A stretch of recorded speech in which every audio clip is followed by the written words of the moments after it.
Welcome to One Tough Podcast today. Like always, we got my man Carlo here. Hello. What's up, Carlo? Yeah, we've been trying to get this cat in here for a while. He's a very interesting guy. He goes by the handle of Freeway. Where did you get the Freeway from? Oh, man, that's a long story. I grew up on the side of... Freeway, wait, let me finish now. Freeway, Rick Ross. Correct. And real. You grew up, you're an author, you're an entrepreneur.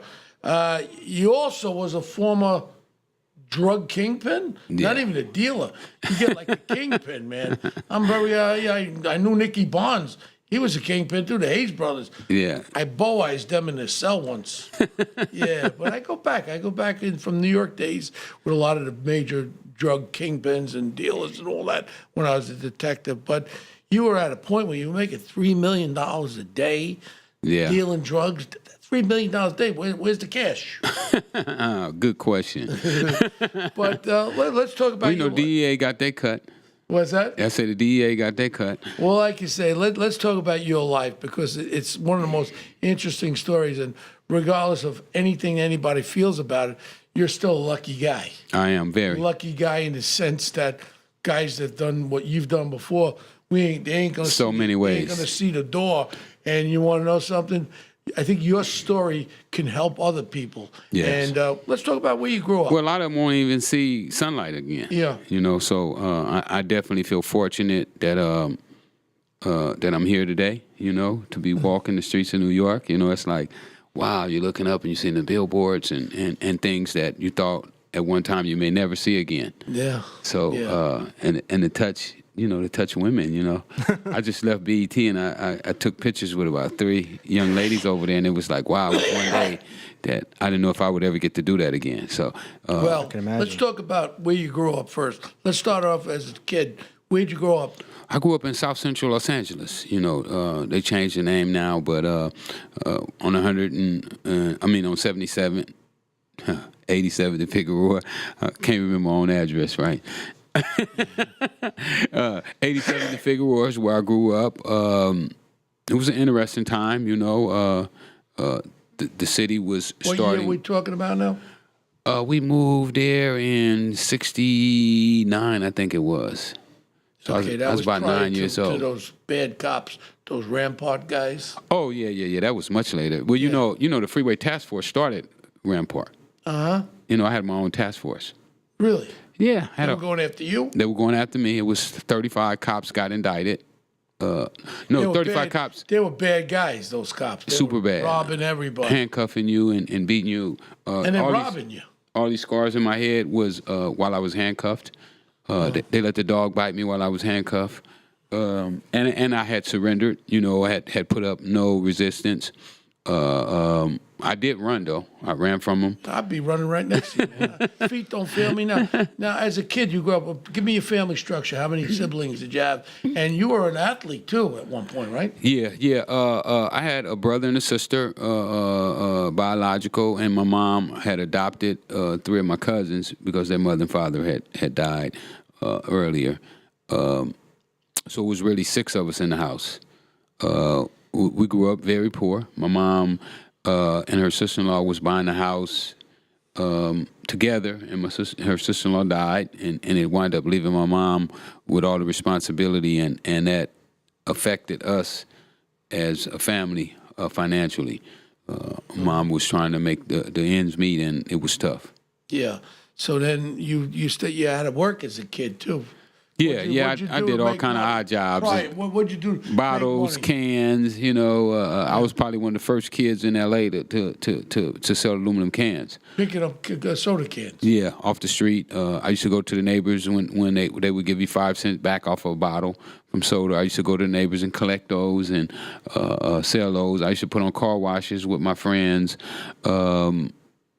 You hustled. I hustled, cut 'Cause yards. if you didn't hustle, you had no cash. Yeah. Very Also, simple. we would. My mom would let me go to Texas during the summertime, and I would haul hay and puck wood and So put where up fence where posts. was the transition to the illegal activity? About what age? Well, I started playing tennis at about 12 years old, 13 years old, and I did pretty good at tennis. But the problem was that I never learned how to read and write.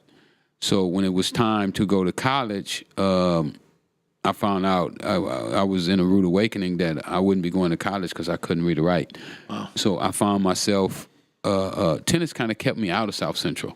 You know, I only slept there. I didn't hang out there. I didn't play there. Because you were always playing. I was always playing tennis. So now I found myself back in South Central, and I started to learn the things that other people from my neighborhood, what they were doing. And so you started to see guys with nice cars, dressing good and shit. There you go. And then you're saying, wow, that cat looks clean. Like when I grew up with Gotti. And well, not the cat, but his girl. Well, when I grew up in Ozone Park. I used to see this guy, John Gotti, Joey Scopo, brand new clothes, brand new Cadillacs. I said, man, those motherfuckers look good. Huh. I want to be like that. And I didn't go that way, but they were the mob guys. But yet you were, as a young 12-year-old. You're attracted to it. You're attracted to it, saying, absolutely. Wow, something's got to be better than what I got here. Yeah. So it's something that you're looking at, not realizing what it really is. Right. And you know, I do a lot of speaking at schools and prisons, and what I try to tell the young people is that I understand that the first entrepreneur that you'll see in the ghetto is going to be a drug dealer or a pimp, you know, or a hustler. And unfortunate that you're not going to see Jack Welch, the chairman of General Electric, in the neighborhood. Absolutely not. Nor a doctor, nor a lawyer. You know, what happens is when they become successful, they move out of the community, and they take all of that knowledge with them. And so this is really interesting. Now you're playing tennis until now. What age is that? 18. 18. So you just went home, you slept at mom's house, and then you were there playing tennis. You got very good at it. Then you realized, hey, I didn't go to school. I can't read and write properly. I can't even pass an entrance exam to the damn college. No doubt. Now, if I don't become the greatest tennis star without going to college, I got no life. And now you look, you're 18 years old, you see the dude with the new car, you see everybody flat with all the women around him. Hey, I like that stuff. Yeah, I want all that. I want some of that. Yeah. No, I feel the same way. I mean, you may be black, I may be white, but I saw the same thing as a kid, working my ass off, and then seeing these guys with so much. Yeah, if I didn't go one way, I may have been a good hit guy, because I would have been the best. Whatever I did in life, and that's the way I was detective, too. If I was a hit guy, I probably wouldn't be. I'd be the best button guy, because I'd kill good. Yeah. Because whatever I do good. Yeah, you got to enjoy what you did, what you're doing, and that helped me so much from the drug business. You know, I went from tennis to stealing cars. I remember the first time my friends took me to what we call the street races. The drag races? Yeah, where all the guys got the pretty cars and the girls. Big engines there. Well, in L.A. it was lowriders, though, up and down with the chrome rims. Well, we have that shit. We did that drag races. Good. So when I go there and I see these... How old are you? 59. Oh, I got ties older than you. Yeah. I got 10 years on you. Go ahead. And you don't look like it. Yeah, so I go to the street races for the first time, and it was like I had never saw these cars before. Yeah. You know, it was like my first time ever seeing these cars, and they got the pretty paint jobs on them, and I just started going around to all the guys, asking them, how did he get his car? You know, how did he get his car? And then this one guy said, oh yeah, you want to know how I got mine? Come by tomorrow. I got a job for you. That was your first job? That was my first job. You did something, you got a little taste. Yeah. They gave me $50 to drive a stolen car. Stolen car first. We didn't do the drugs yet. No, it wasn't drugs. I started off with stealing cars. And not stealing them, but I was the driver. Move them. Yeah. I would just move them from point A to point B. There was something, they didn't want to drive the cars. They would steal them, but they didn't really like driving stolen cars. They would rather have... Yeah, they didn't want to get caught. They wanted the kid for $50. I'll never forget when I was a young kid, I was 17 before I became a cop, and I had a car. There was all kinds of problems in the car. Thing was breaking down. So I says, I'll admit it, man. I don't know. Hey, as long as I don't admit killing anybody, everything's statute of limitations. So I used to park it on the street in the South Bronx, and I would just park it there, leave the windows down. The next day, it was like vultures came. They'd be on milk boxes. It was the greatest insurance job of all times, man. There was no evidence. They eat the whole fucking car. I bet you didn't know that about Bo, huh, Carlo? Oh, I didn't know you did that. Well, I did a lot of things, Carlo. So you want to know something? I ain't as pure as you think it is. I was a street kid, too. Well, nobody's totally pure, you know. Nobody wants to admit it. That's what it is. They all act like Susie Yeah, Shoes. yeah. You know, Jesus said in the Bible, you know, he that's never sinned, throw the first stone, and everybody start backing up. Well, I got some sins, don't worry. but go ahead. So now you're riding the cars, guys. Well, I started off just driving cars, and I went from there to when I would go with the guys. Then I started going into the shop where they was taking the cars loose at, and I was like, well, I ain't got nothing else to do. Why don't I help y'all take them loose? And I started taking cars loose, and they gave me more money. And next thing you know, they teaching me how to steal the cars. I'm driving the cars. Then I get my own crew to drive the cars for them. Yeah, other guys driving the cars. So you're working your way up. You're making an enterprise. You're like Avis and shit. Go ahead. Yeah, so then the guys who I'm working with, they wind up going to jail. So what happened is I took over their business. So I got my own chop shop. I have my own guys. I'm going to all the body shops that they had been going to, and I'm doing really well. Until one night, the cops surround my building, helicopter, and I'm like, what's going on? They done got on to me already, and I run out the building trying to get away, and the cops grab me, and somebody had snatched a purse in the neighborhood, so they take me over and try to identify me. And had nothing to do with it. Nothing to do with the chop shop. I just panicked. You thought it was the chop shop, and it was some other bullshit. Yep. So they couldn't figure out why I was running so hard, and so they said he came out of that building. So they went back to the building. They found like 7 stolen cars in there. Yeah. All cut in half, and the VINs, you were moving the VINs around and stuff. All that, everything. Well, let me relate a little bit to you, because, like I said, we're really maybe different color, but we're the same. Because when I used to hang out with Gotti and Scopo in the Ozone Park, they used to go at 9 o'clock at night to the airport. It was Idlewild Airport. They used to go shopping in the cargo there, rob stuff. The only reason why I didn't go, because my old man was born in Germany. He was like a Nazi. He used to beat me with a belt buckle if I wasn't home by 8:30. That's the only thing that saved my ass from being locked up with these wise guys. But in reality, you know, if you're a kid and you're out there and you're a street kid, you're going to get down. And if it wasn't for my father, you know, maybe it would be opposite. You'd be interviewing me. Yeah, well, the street influence is really strong for youngsters, and it's, you know, we would be amazed at what peer pressure can do to somebody. You know. So you got locked up then with that. That was your first arrest? That was my first arrest. I didn't stand jail long. You know, that was back in the days when bails was really cheap. So they gave me a $1,000 bail. My bail was $100. I had the money. My mom put her house up, so I was out of jail in a couple hours. But that kind of led to my drug dealing, because that was your credit. It was a credit too. Now that you got a credit, that you got collared, you got some creds, some street cred, no? I kind of, yeah, but that's not how I got started in the drugs, because now I didn't have a hustle. You know, now so you got to leave that behind. Yeah, I was making, you know, $200-300 a day stealing cars, and now I don't have that coming in no more. So I need a new hustle, something that's safer than stealing cars, you know, taking parts off. So I was sitting on my porch, and one of my guys called me, and he was like, man, I got the new thing. And when I got to his house, he introduced me to cocaine for the first time. I did it too. I did cocaine too. So, you know, you like I said, we're very, very similar. And wow. The only thing I didn't like with the cocaine was when I did a lot of cocaine, my dick got soft. So I said, well, this shit can't be that good. You know what I'm saying? So that was the problem with cocaine. But go ahead, I'm sorry. Yeah, so it felt good, but, you know, it was like salami, you know? Yeah, that was my first introduction. I went from there to, I started working for him, you know, just selling it to him, just to help him out, and getting no money out of it or nothing, just being helpful to my friend. And one day I decided, I was like, man, you making $300 a day. You know, why are you giving it all to this guy and you don't have nothing? Why don't you start doing this for yourself? So me and my partner, Ali, who was getting out of jail, when he got out, I told him what I was doing, and I told him how much money I needed to get started. He had money, Ali. No, he didn't. Where'd you get the first? He was willing to. Seed money. He was willing to take the chance if we stole a car. He said, "Man, if you start the car up, I'll do everything else."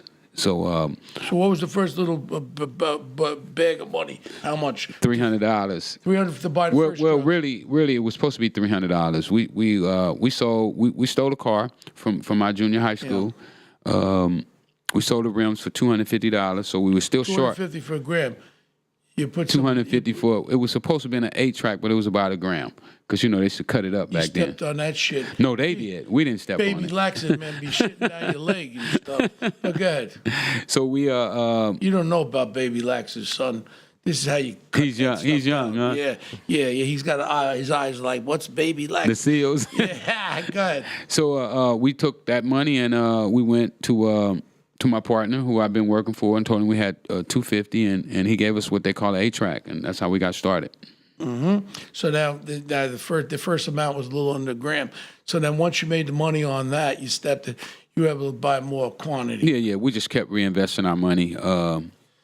I had learned a valuable lesson from stealing cars. I stole cars every night and I made good money. Weren't you a little nervous about the big boys knowing that you're moving your way up? And they're gonna say, Nah, "Wait, cocaine what's this, in our what's this neighbor- Freeway Rick guy?" Nah, He's in moving our into my neighborhood, area?" nobody was really messing with cocaine at that time. So what time we're talking about? Late 70s, early 80s? Yeah, 79. 79 was cocaine. 80. Yeah, heroin was early 60s in the Italian neighborhoods.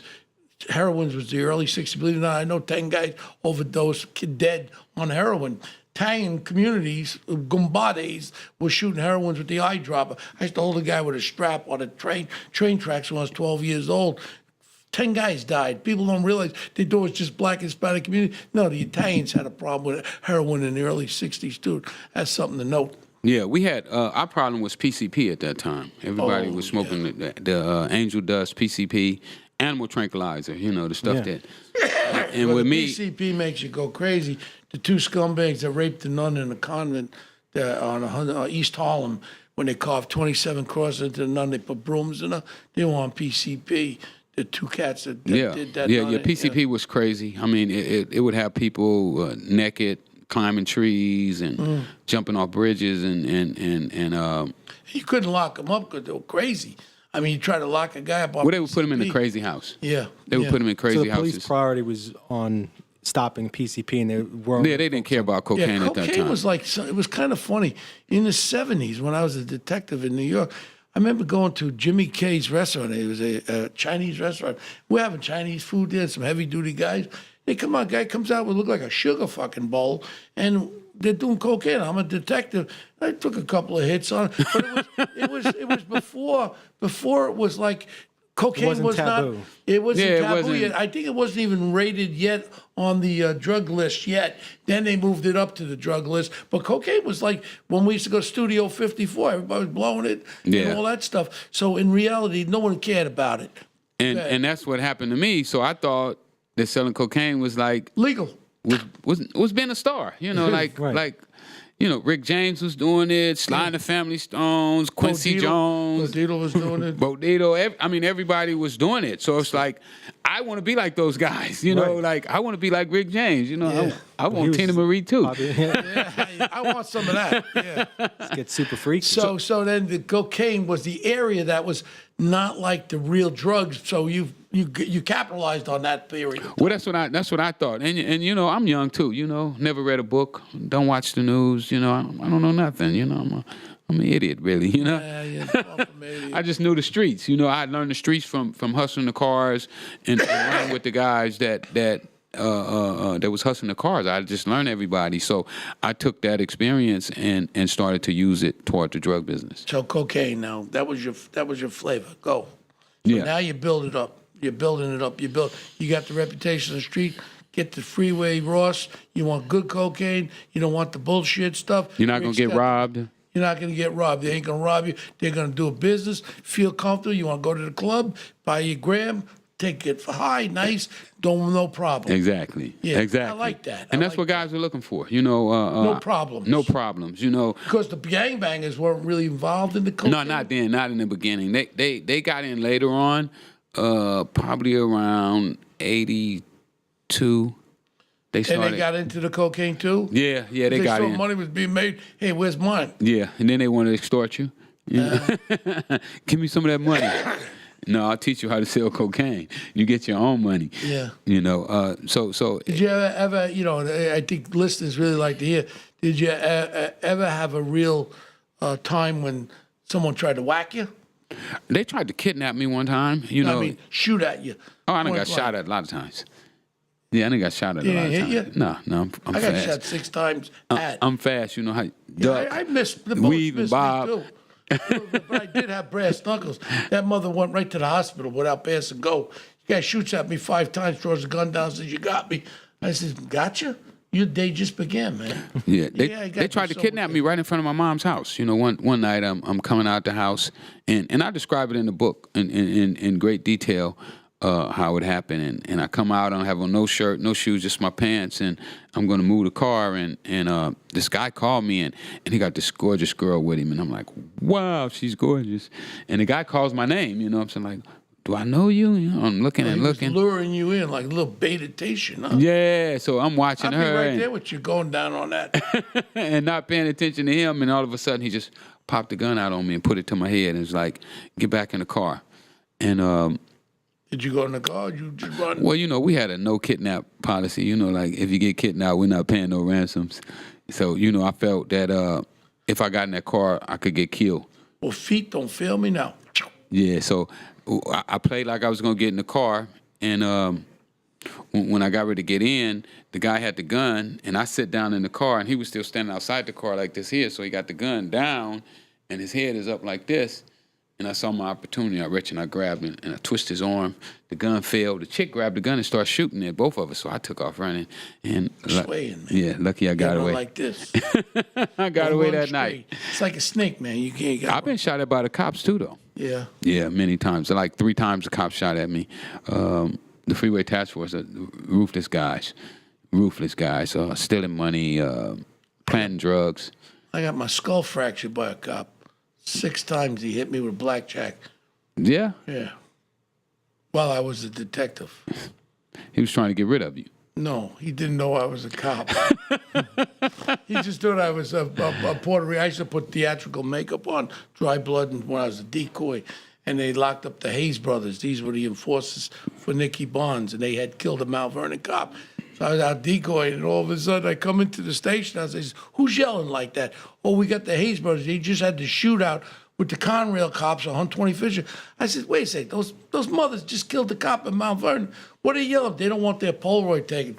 I said, "Cuff me, put me in there. We'll get the Polaroid taken." So they cuff me. I bump into the guy. He gets up, takes a swing. I hit him with the brass knuckles. I got him on the ground. I'm in the cell with both brothers. Big-ass guys, tough guys. If they got to me, I was going to be in bad shape. So I'm hitting them with the chairs. Now the heroes come, all the cops. They cuffed me. Little I know, one of the drunken Irish guys in the back don't know it's me. And I feel the thud. I don't know if you ever got hit with a blackjack. Oh, You yeah. feel a thud. 6 times I counted them. I went down. I was rushed to the hospital. You see these scars? Yeah. And that's Yeah, so we rushed to the Billy hospital. clubs and flashlights. I'm laying on the gurney, and the 2 guys I put in the hospital on the gurney, they're looking at me thinking I'm a prisoner, beat them up. And then I never gave the cop up. I said I slipped on the stairs, the metal stairs. Then I made the cop come after I got out of the hospital 4 days later. I said, where is it? Where's what? The blackjack. Give me it. I went outside and put it in the sewer. I said, "You'll never hit nobody with that thing again." I never gave the guy up. But blackjacks hurt. That's yeah, what they no doubt. They bust your skin too. Yeah. I've been there a few Yeah. times. Well, go ahead. It's about you. It ain't about Bo. It's about now. You almost got kidnapped. How much you making then? About? And then I was still small. Then I was only getting a couple ounces at that time. But you know, back then an ounce was worth maybe a pure ounce was worth about 9,000 broken down. So I had a little money, but I was nowhere near where I was about to become. You know, it went from there to you know, buying pounds and then 10 pounds, and then later on I Now, where learned was about most of kilos. that coming? Colombia? Was that part of the Escobar shit? I was getting mine from Nicaraguans. So this is really interesting. If you could talk a little bit about that. Yeah, because this is the it's- most interesting part. Of The story. Nicaraguans? Yeah, that's the shit. That was the Somoza was there. Yeah, Somoza was in charge. Yeah. Well, you know, there was a war going on over in Nicaragua Yeah, that was against the the de Blasio used Sandinistas. to hang out there with the Sandinistas. There, Yeah, right? Sandinistas and the Contras. Yeah. Well, I was working with the Contras, not the Sandinistas. I might be a bet if I was working with the Sandinistas, You would right? have been on the other side. You wouldn't probably be in there. So I was working with the Contras, who was working with Escobar, the Ochoas, And who else did they say they was working with? Was it the Medellin cartel? So Escobar would bring it in from Colombia to Nicaragua, and then they would ship it from Nicaragua up to into the States Correct, on military planes.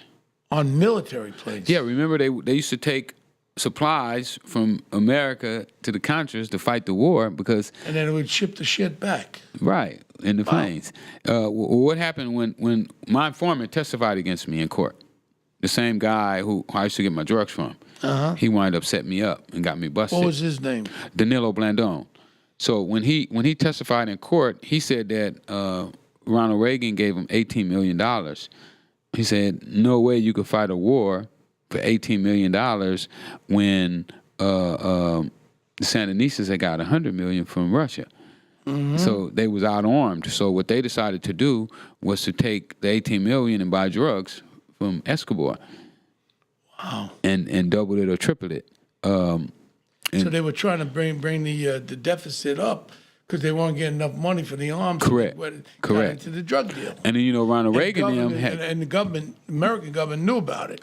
Exactly. It went, So all they the were way. condoning the drug dealing in Nicaragua. Well, technically, I mean, if you went technical with it, Ronald Reagan technically made cocaine really legal for anybody. I mean, guys that's in prison right now for cocaine really shouldn't be in there for that. Because once he sanctioned the Contras to... Why is it good for one, not good for the other one? Once he sanctioned for the Contras to be able to bring the drugs over here, and they knew, they said they didn't know, but there was a memo that was sent to the Attorney General where the CIA had asked the Attorney General, if we know that our army is selling drugs, can we not report it? The law says that you must report it. Yeah. If you're an agent of the government and you know somebody is committing a crime against the government, it's your duty to report it. So they asked in this letter, could they not report it? Could they be... Now, this is official...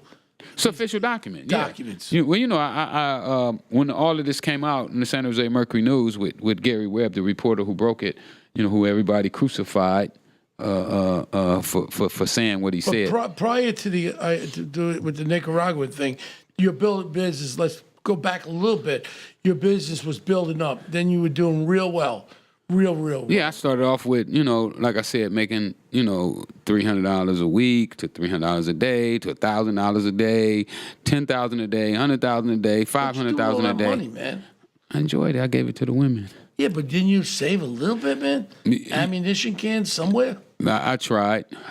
But, I was young. You're young, you got that money. I pissed you few 10 millions that I don't know. You spend it. You spend it. You buy what you like. Yeah. So I got up to where we were having days that we made as much as $3 million. In one day, 3 million cash, Carlo. You know what that is, Carlo? It's a lot more than I'll ever see. No. That's why you got to read these books. Yeah. These books. I wrote these books because what I found out is that I was using some principles that most people are not aware of. I was like, you mean to tell me that... First, I thought that anybody could do it. I'm saying? Anybody could take $125 and start selling cocaine and get rich. And I was saying, why all these guys? And then guys in prison kept coming up to me When are saying... we making a movie on this friggin' thing? I mean, they got all these bullshit movies out. This is good shit. Yeah, I don't know. They don't want the truth to be out. Well, I like it. I love the truth. There ain't nothing better than the truth. Most people do, but unfortunately, you don't run Hollywood. Yeah. And most of us Hollywood. and most of us don't run Hollywood. And I mean, my story is such a success story that there's no way that everybody shouldn't be talking. Here I am, 28 years old, can't read. Life sentence in prison without the possibility of parole. I'm not supposed to be sitting here in your studio with you today. That's why I keep looking at you. So I taught myself how to read and write in prison. I read over 300 books while I was there. Wow.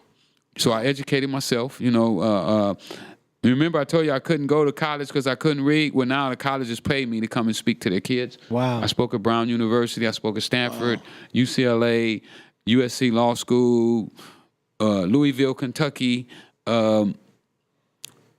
So you're talking about a guy that went from not being able to fill out a college a college application to now I'm getting paid to talk to some of the smartest kids in the country. I was at Stanford and I spoke in a class that has 35 of the smartest kids at Stanford University. I had lunch with them, and it was a room something like this here, and we sit down at the table. I hope they ain't the bullshit students that got paid off to Who get moms in there. paid that. Moms and dads. Well, they would have probably had to pay like $500,000 to get in this class. Stanford, yeah. Was Stanford in on that? I don't think Yeah, Stanford they was. got a little I think taste it was in there. USC. I know No, USC. Stanford Oh, too. Stanford too. Stanford Not has to some get shit. sidetracked, but you talk about a lot of these business principles, and we could see how it's formulating just based on how you're telling the story, building the business, building an organization. You want people to trust you. I mean, you're dealing with very dicey scenarios. And you got to be trustworthy. Yeah, and you you have to know, be like a lot of Do the right people, thing, yeah. a lot of people are not trustworthy, so you can't be trusted. You know, you first have to be trustworthy. You have to be loyal. You have to be honest. You know, I mean, I'm committing crime, but if me and you doing business, I'm not going to rob you. Right. You're taking care of your employees and making sure that they're not. Yeah, and I mean, everybody were you around sharing- you. Were you sharing with all your employees? You have to. You It's- weren't just as all mine. Because if you don't share, Nobody's in that business, they don't somebody have to get rid of they're you. gonna try to set you up. Right. You know, they don't want you around. They're gonna feel like you're greedy, that what you have you shouldn't have. So you have to what I call spread the wealth. Right. Yeah. So those are the principles. So these keys to success can work in any kind of business. In reality, it's success of a business, and that's something where you've lived. But your business was a little different. What's the difference between that and General Electric? I mean, it's success in a business. absolutely. It's just Yeah, but I keep looking at you because I'm saying to myself, you're one lucky guy, man. oh my you're God. one Well, lucky guy. LA. And if I was the president of the United States, you know the first thing I would do? I'd pardon your ass. he should, I'm serious. because For what you've turned around your life, I'd give you a pardon. If Bo Dietl was the president of the United States, I'd pardon your ass. I'm serious. Trump. For You what hear that? did. You hear that, Trump? I'm serious. When you do this is a Manafort's perfect Manafort's example. pardon, do mine too. This is a perfect example of someone turning their lives, and now is someone that can turn other people's lives around. This is who you want to pardon, someone who's turned their lives around completely. And I can help others too. You know, I've been in a couple prisons, and I've told those guys, because you know, in prison they watch me. They pay attention to what I'm doing because I become pretty famous, you know, since I've been out. And those guys in prison, they watch me and they want to know, how did I do it? You know, I want to get on with my life too. I want to be just like you, Rick Ross. I want to be successful, turn my life around. well, they want to be like me when they sold drugs. Yeah, you know, but now they I see was their another hero. side. Now they see the other side, and to be honest with you, since I've been doing this, I'm having a lot of fun. Right. You know, you get to be in New York. I just left BET. You know, working on some TV stuff, and I was on the radio yesterday. So it's like It feels good to do positive stuff. it does, and see, when I started selling cocaine, remember what he said. Nobody knew cocaine was harmful. Yeah. So when I started selling cocaine, I thought I was doing good. And I know how twisted that may sound. Right, People, but when you're a people young would kid, people would it's- listen and he's full of BS. But I was a 19-year-old kid, had never smoked a cigarette, had never drunk a beer, had never had alcohol, had never saw marijuana. I mean, I was a virgin. You know what I'm saying? So now I'm introduced to this by somebody that I love and trust. You know, just like a lot of the times, you know, when I talk to the kids, I tell them, don't listen to the stuff they tell you on TV about this monster that's going to come up and introduce you to cocaine. It don't happen like that. Usually the people who introduce you to cocaine is your brother, your sister, your best friend, You try this, yeah. your uncle, Yeah. somebody that you trust. Because if a stranger comes up to you and say, hey, try this pill. I'm not putting Oh, that- no, yeah. I'm not. What is that? If What- somebody you trust, it's if it's somebody you trust and then they do it and you look at them and, oh, they having so much fun. Look at how they, now you're enticed to indulge in that same activity. And that's what happened to me. My friend brought it to me and told me how great it was. You know, it's real important to the listeners. Real important to the listeners is this guy, Gary Webb. because now we're going to fast forward a little bit. So now all of a sudden you get caught up at this Contra thing, back and forth with the cocaine. Now you get locked up. For life. I mean, For we life. just had a criminal defense attorney. He said the scariest words in the English language are the United States of America versus you. Versus you. Let me tell you this here. My window, I stayed in what they call $1 million view in San Diego. And it's a high rise, about 28 stories high, and it overlooks the bay where the aircraft carriers come in at. Nice. So when I went to court, that sign said United States of America versus Ricky Ross. And then when I walked back to my cell and I looked out, I said, man, they would use all of those ships to bring you in if it's necessary. And that was during the time the Iraq war was going on and these ships was going to get Saddam Hussein. I said, they'll use those for you too if they need to. Wow. I'm So getting now chills just you're thinking of that. convicted, life on life on life. Bring the audience into what you did, who helped you flip this thing, and then Well, this it's guy- important also to note that Yeah. Blandone, who turned on you, only got a very short sentence. 28 months. 28 months, but And you then got life. And that was like 28 months, they say, in and out. You know, like they gave him time served bullshit too. What the about guys who were there when Danilo was there told me Danilo never ate at the prison. Oh, man. So they gave him Never special ate treatment at and the everything. prison. So every day he was going out eating on the streets. So how much time did he really do? You know, maybe if you add it up, you know, maybe 6 months, a year, half a year, maybe a year and a half. Gary Webb? Come on. Well, I called my lawyer one day and we was discussing my case, and he was like, man, this reporter called and he said that he had information for us that could help us with the case. Do you want to talk to him? And I was like, Damn yeah. hell yeah, I'm finna get life. I can talk to anybody. It don't matter. You already told me I'm done, right? Because my lawyer's telling me I'm done. He's like, No appeal, he said. you're done. You know, matter of fact, the appeal money that you had, the little money you had left, why don't you put that on your books? Because you got a long time to do. You have to eat a lot of candy bars and drink a lot of sodas, even though I don't drink that stuff or eat it. Yeah. But that was his. Commissary, that means, Mo. you don't know about jail. That's commissary.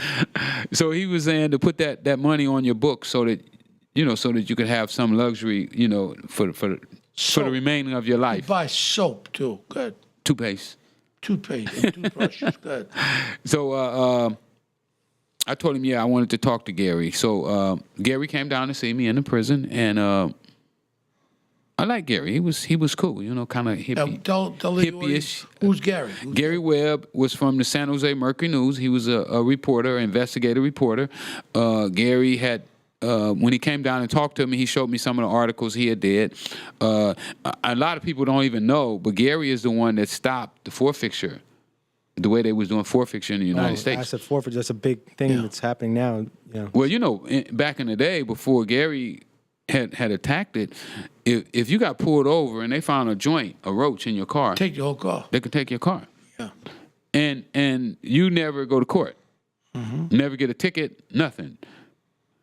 So what Gary did is Gary said, why should you be taking people's cars before they're convicted of a crime?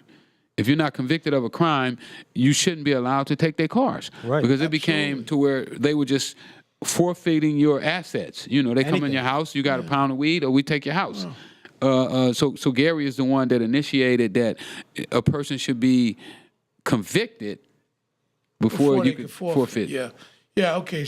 So now Gary comes to you. He knows all about the connection with Nicaragua. And all. Yeah, he's been following this guy So now around. he started to put stories together about that Rick Ross was involved with this, and that the United States government was part and parcel with the Reagan administration, knowing about these Contra stuff. You got the story. Okay, so now the shit's hitting the papers, right? Yeah, I wake up one morning and the guy's knocking on my door and he's saying, the CIA director is talking about you in the newspaper.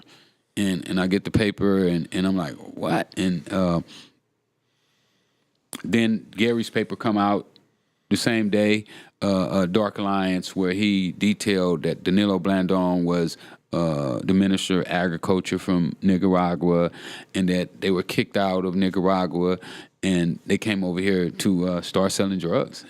I mean, but you know, Gary, from before we got to that point, Gary had started working really closely with my lawyer because Gary had never got to speak to Danilo Blandón.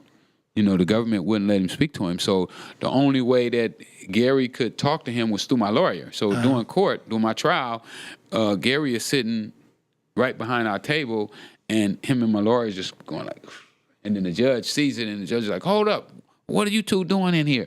Why do you keep consulting with this reporter? And my lawyer told him that, well, this guy had new information that the government had never made us a privilege to. So it's kind of how it all broke down. So then Gary Webb, now it's this shit's hitting the fan. Does Gary Webb get whacked prior you getting out or after? Yeah, Gary got killed about 5 years before I got out. So this was still in the process.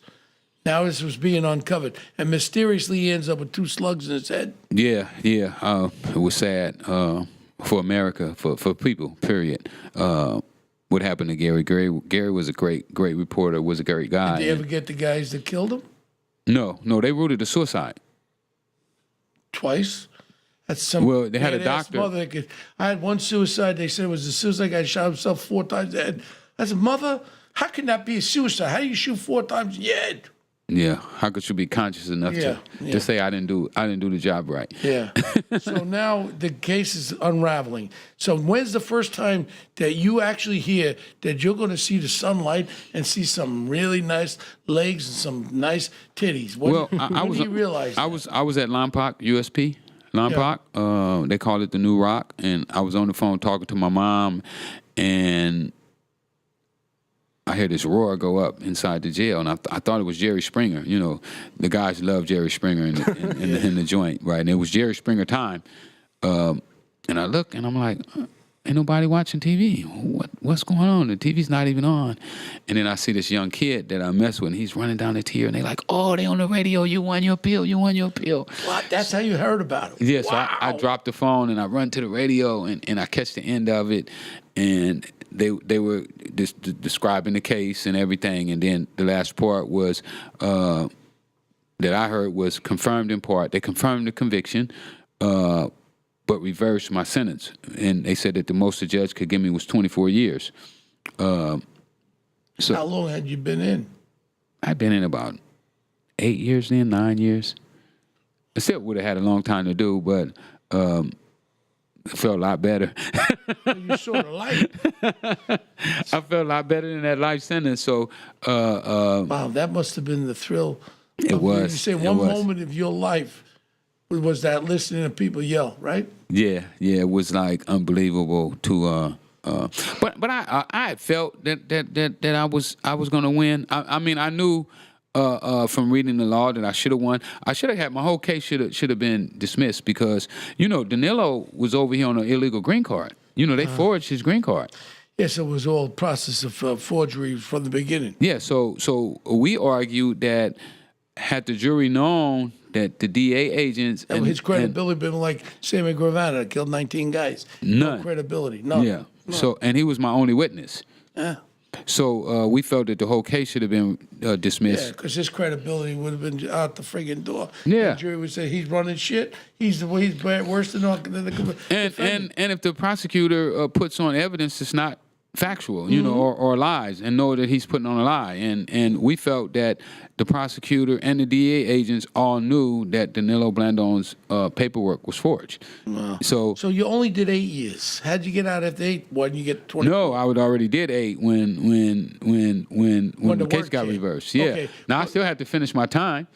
So how much did you do total? I wound up doing on that case 14 and like 8 months. Oh, so you were in a total 14-8. Good time off and shit. Yeah, with good time and everything. Wow. And then when you got out, what made you decide to start to express? But you were doing it while you were in this, right? Yeah. You were putting stuff together. You were learning in jail, saying, eventually I'm going to see sunlight, so I got to... Well, I decided that if I lost my appeal, that the only other appeal that I could do would be appeal to the people.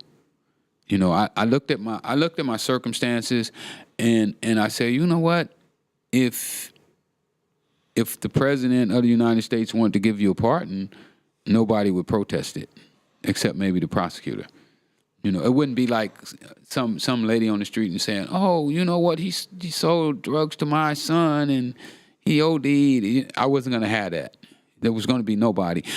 Basically, the crime that I was convicted of is what they call a victimless crime. Mm-hmm. Meaning that nobody's going to come in court and testify. My witness was Danilo Blandon. It ain't like, you go to the bank and... They never had you on a homicide or nothing. No. You hit somebody over the head and the person come in, they holding their head and they're like, "Oh, yeah, I'm the one he hit. He bust my head and see the stitches." I didn't have that. Mine was a victimless crime. Mm-hmm. Drugs is considered victimless crimes, under the law.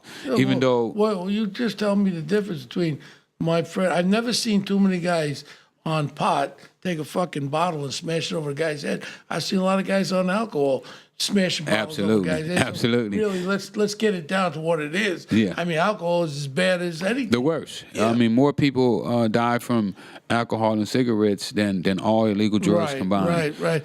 So now all of a sudden you turn everything around, you get out. Now I think the most important part of your life right now is what you're doing right now. And that's something that people are really interested in. Let's talk a little bit about that. This is one of the most interesting stories that I've ever heard. I mean it. You're a remarkable guy. And if I get the word of big Donald Trump boy, I'll tell him right to his face, man, you better get up on this thing. This will make you look like that Kardashian girl, that bad butt girl. Yeah. Why don't you get her ass over here on this one? No? Get her big butt. Getting you a pardon. No? Why? What's wrong? No, it's right. Yeah. I'm going to be one of your running backs. If I get to my friend Donald Trump, I'm going to say, "Hey, Donald, stop with the crap. Here's something that'll make you look good to the people." Yeah, no doubt. So once I look back at my situation and I said, you know what, Rick, if you would have had a different upbringing, been in a different household, different neighborhood, how much different would your life had been? If you'd have just been exposed to some of the things that I started to get exposed to, how much different would I have been? And I decided that I was going to try to make this exposure available to as many people as I could. Right. I don't think that it's. I mean, I think that it's pure greed for rich people to harbor all the knowledge, and the wealth as well. The wealth, yeah. Yeah, like we were just saying before, when you got the three major banks, Goldman Sachs, Chase Manhattan, they just did a profit of $144 billion. These are the same banks that the government bailed out. Why did they take $35 billion, help some people with no interest loans, help people across the country? See, I sound like a real liberal because I'm starting to become one, because too much is not good. People have to share. You got to share with people. Do I sound like a liberal? No, I don't think so. I think that you're exactly correct. They consider a person who takes all of their wealth and does nothing with it a harvester. A hoarder. I mean, hoarder is the correct word, where you just take it all and you hoard it into yourself and not let it benefit the majority. Yeah, well, charity to me in my life has been a very important thing, because you look at people that don't have, and you walk around. I got a guy down in Penn Station. I give a guy a $20 bill like it was nothing, because I said maybe that guy gets some square food, and you know what? Nobody else cares about him. And I have a couple of dollars in my pocket that I can do that. Well, we shouldn't have homelessness nor hunger in America. Not at all. I mean, we're too wealthy as a country. Our technology is too vast for us to have homelessness and even illiteracy. We should purposely go after literacy, because when you're illiterate, like I was, it locks you out of opportunity. I could see and remember the time that I would have took a job at McDonald's had I could fill out the application. How many doctorates you got, honoraries? I think I got one right now. Well, you should get some more, because listening to you, man, I could listen to you all day. But you had a documentary about cracking the system. Yes. What was that about? Well, it was basically a documentary of my rise and fall and in my re-rise, you And know. who did that documentary? A guy here by the name of Mark Levin helped me. And Where can we find that? you can get that on Netflix. You know, I've been on the front page of Netflix for about a year and about 3 or 4 months now. We got the #1 documentary on Netflix. I'm proud of get it. this for me. I want to watch that Yep. documentary And we got nominated for Emmy as well on that. on that Wow, documentary. Wow, that's great. And you've written 2 books? 2 books, yeah. These are And my what's 2 the name books of the right books? here. Freeway, Rick Ross, Untold Autobiography. That's the one I wrote in jail when I didn't know if I was ever getting out, and I thought that the world should know more about drugs and the drug life that a young man in South Central LA lived. The next one is the 21 Keys of Success, and this book was written after I got out. It was my first 6 months out of prison. Me and Cody Crutcher, who was riding around with me, watching me try to put my life back on track, and he documented it. No movies, no series. We're in the Come on, you gotta process. have some action going on. We're in the process right now of shooting a movie. We're working with Reginald Hudlin and Kim Harding on a motion picture. We also working on a TV series. Why don't you get to that dude that won the Academy Award last year with the guy's brain taken out of his friggin' head? What's his name? What was his name? What was the name of that movie? He won the Academy Award, Best Picture. Remember he took the black guy and popped his brain out of some shit? What was the name of that movie? Won the Best Picture last year. What was his name? Come on, Carlo. I don't know what movie you're talking about. All right. The point is, he's the guy who did these wacky movies. He's got another wacky movie. But this is shit that should be done. This is the kind of stuff that people want to hear about. I know that my movie is going to do so well at the box office that Out now or something out. Oh, Get Out. Get Out. Won Yeah, the Academy Jordan Award. Peele. And what's his name? Jordan Peele. Get this Jordan Peele dude to do something good instead of this bullshit that he does. Now he's got a new one. People walking around like friggin' zombies. This to That's me, supposed to be really good. Us. it figures. This is the Well, you know entertainment value. Kids like you think that. This to me is the deal. this is love, history. This is real. Let me tell you something, Carl. You got to snap out of this bullshit. I was You know gonna what? see it this I'm weekend. going to tell you something right now. Right now, I didn't know Mr. Ross. I say Mr. Ross with the most respect. Listen to this gentleman speak tonight. I'm so impressed. I am a Bo Dietl, Rick Ross fan club here. Truly, this is a remarkable man who's done so many things. This story should be told because other kids can watch it and don't get themselves trapped up. But you want to watch somebody's brain come out, walk around. This is bullshit. You know what? That's the problem with youth today. They watch these stupid ass movies, and this is a real life thing about your life. Don't you I would get love it? to see his movie too, of course. Oh, but you rather watch Get Out now? Now they got a zombie thing where people, did you see the coming attractions? The girls are walking around like this. Yeah. You like that crap? There's room for everything. It's fake. Yeah, thank you. Thank you. It's you not said real. It right. I mean, don't you like real? I like real. Yeah, I mean, real. we all should. I mean, Man, I'm you a know, Rick Ross- if I'm a somebody Rick comes Ross- up and they try to sell you a pair of fake tennis shoes, you'd be like, man, I can look at those. Those are fake. I don't want those. Yeah. And the studios, though, they believe that our people are so dumb that they can feed us anything. They feed us artists Right. whose name is not what they say it That's is. another thing Yeah. we didn't get into. But listen to this now, really, truly. Before I met you, I knew little bits about you. After meeting you, I drank the Rick Ross Kool-Aid. You got a friend with Bo Dietl. I'm very serious. I mean that. I really, one of the most remarkable persons I've ever taught. And I've sat with Ronald Reagan in the Oval Office. I've sat with all these presidents, Bushy, and all these guys, right? You impressed me as much, if not more than anybody, because of what you had and what you've done. You are a story that should be done. And I'm a little bit involved with Hollywood and all this bullshit. And if I ever can help you, this would be a great project. I'd love to Thank do you. this project. Thank you. Because I believe in it. When you believe in a project, you could do it. I do too. And, So what and- we do is we're winding down right now, but what we usually do is we do a segment called Punk of the Week. All right. Now, Punk of the Week could be a thing, something you don't like about anything. I mean, maybe the girl, you don't like fake boobies, I don't know. But Punk of the Week is, what's your Punk of the Week this week that bothers you about something, anything? What is my punk of the week? Just people liking fakeness. Fake it till you make it. Like him, man. He's fake. He likes fake You know, See the a new call, theme get a now punk of the is if you're not what you want to be, fake it. Fake like that's who you are. On Facebook and Instagram, everybody is man, rich. I hate the Nobody's social doing bad. Everybody's It's just fake, having a but it's great fake. time. Yeah. And it's not true. Okay, my punk of the week, it keeps going back to the mayor's wife spending a lot of money on mental illness. Mental illness is all over the streets. Homeless people are there. That's where the money should be going. Or children in classroom who are disruptive with mental illness, causing the other 34 kids not to be able to learn because they're spitting at the teacher, letting it get going. I need kids to learn.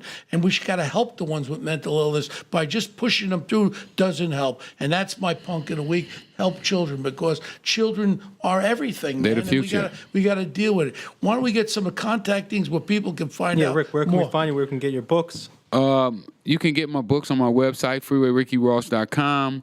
Also, you can follow me on Facebook, Twitter, and Instagram at Freeway Ricky. Also, people who want to get my scheduling, they can text Freeway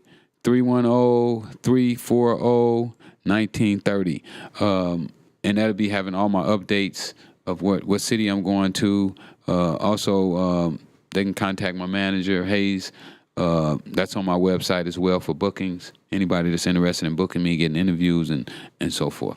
Wow. So you're touring all across the country, speaking and stuff like that? I am. Right now, I have a new artist out, that I'm promoting, Not Cool, and my new book as well.